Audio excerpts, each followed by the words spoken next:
Hello, friends. Welcome to Learn Physics with Anna. Let's talk on the topic why do earthquakes actually happens? Well, our earth has layers, the crust, mantle, outer core and inner core, and earthquakes begin in the crust, the outer shell of earth.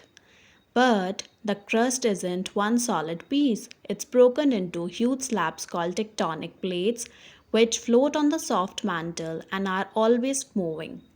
Sometimes they collide, pull apart, or slide past each other. When they do so, stress is built in them. Like a stretching rubber band, it stores energy.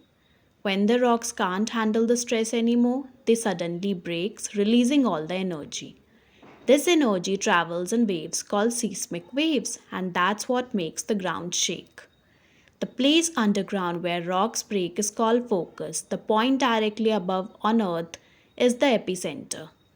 Earthquakes can shake buildings, crack roads, and even change landscapes. We can't stop them, we can prepare by building stronger structures and practicing safety drills. So now you know earthquakes are just Earth's way of shaking its stress. Thank you for watching. Do like, share, and subscribe. Learn Physics with Anna.